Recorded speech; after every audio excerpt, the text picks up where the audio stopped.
माननीय पीयूष गोयल जी। माननीय अध्यक्ष जी, महत्वपूर्ण स्टेटमेंट पे चर्चा हुई है, सदन की गरिमा रखा करो। चलिए बैठिए। मैं सदन को 30 जुलाई 2025 को अमेरिकी राष्ट्रपति द्वारा 1 अगस्त 2025 से द्विपक्षीय व्यापार पर लागू होने वाले टैरिफ के विषय पर दिए गए वक्तव्य के बारे में अवगत कराना चाहता हूं। 2 अप्रैल 2025 को अमेरिकी राष्ट्रपति ने रेसिप्रोकल टैरिफ पर एक एग्जीक्यूटिव ऑर्डर जारी किया था, जिसके तहत अपने व्यापारिक साझेदारों से आयात पर 10% से 50% तक एडिशनल ड्यूटी लगाने की बात कही गई थी।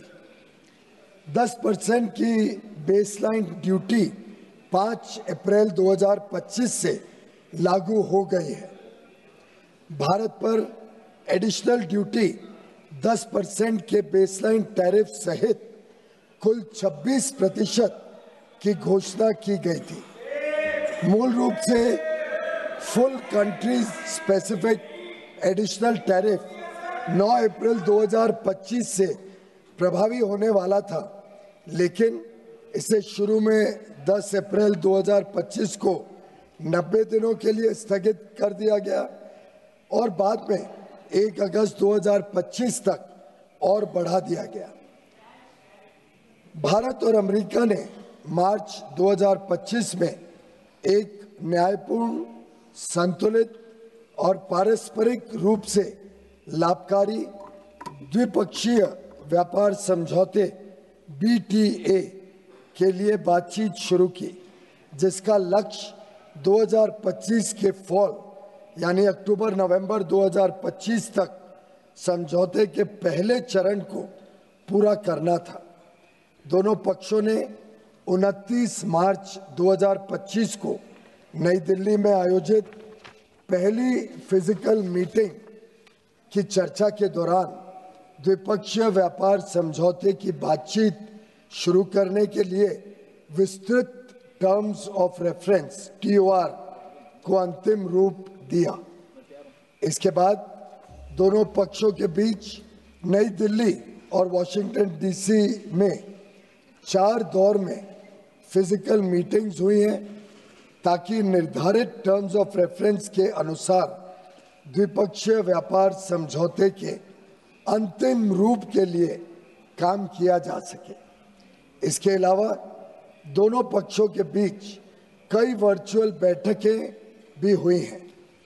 सरकार हालिया घटनाक्रम से होने वाले प्रभावों का परीक्षण कर रही है।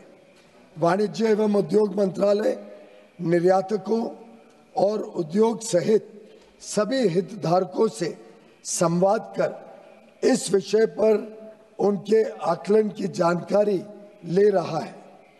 सरकार हमारे किसानों, श्रमिकों, एंटरप्रेन्योर्स, उद्यमी, निर्यातकों, सूक्ष्म, लघु और मध्यम उद्योगों और उद्योग जगत के सभी हितधारकों के कल्याण की रक्षा और संवर्धन को सर्वोच्च महत्व देती है। हम अपने राष्ट्रीय हितों को सुरक्षित करने और आगे बढ़ाने के लिए सभी आवश्यक कदम उठाएंगे। मात्र 1 दशक से भी कम समय में भारत फ्रैजाइल 5 अर्थव्यवस्थाओं में से निकलकर दुनिया की सबसे तेजी से बढ़ती प्रमुख अर्थव्यवस्था बन गया है। हम अपने रिफॉर्म्स और अपने किसानों, MSME और उद्यमियों की कड़ी मेहनत के बल पर 11वीं सबसे बड़ी अर्थव्यवस्था से शीर्ष 5 अर्थव्यवस्थाओं में से एक बन गए हैं। यह भी अपेक्षित है कि हम कुछ ही वर्षों में तीसरी सबसे बड़ी अर्थव्यवस्था बन जाएंगे।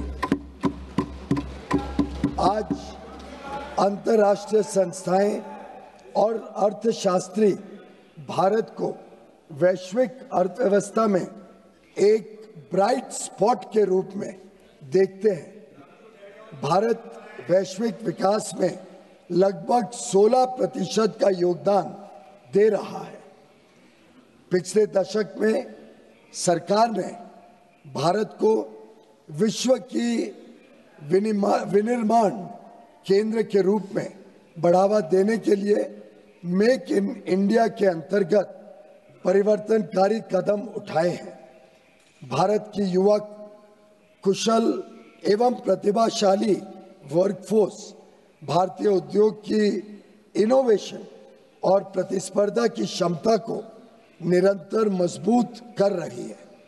पिछले 11 वर्षों के दौरान हमारे निर्यात में लगातार वृद्धि हुई है। तेजी से संरक्षणवादी होती दुनिया में भारत ने संयुक्त अरब अमीरात, यूएई, यूके, ऑस्ट्रेलिया और एफ्टा देशों के साथ पारस्परिक रूप से लाभकारी व्यापार समझौते किए हैं। हम अन्य देशों के साथ भी इसी तरह के व्यापार समझौते करने के लिए प्रतिबद्ध हैं। हम किसानों और भारतीय कृषि के कल्याण के लिए निरंतर कार्य कर रहे हैं, जिससे खाद्य सुरक्षा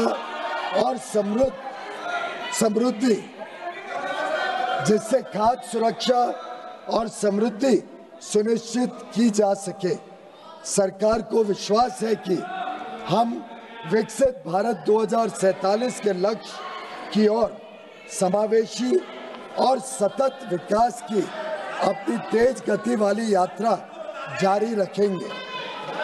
आत्मनिर्भरता की ओर भारत आत्मविश्वास के साथ बढ़ रहा है। धन्यवाद। सर, आपकी अनुमति हो?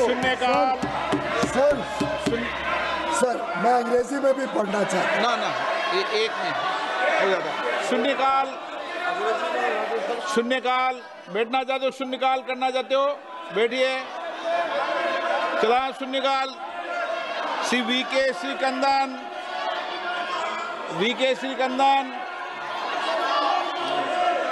चंद्र प्रकाश चौधरी, रामवीर सिंह विधुड़ी, श्रीमती कलाबेन मोहन भाई देलकर,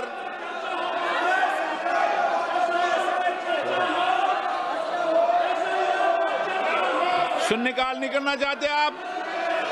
मान्य सदस्य नहीं बोलना चाहते? बोलना चाहते हो?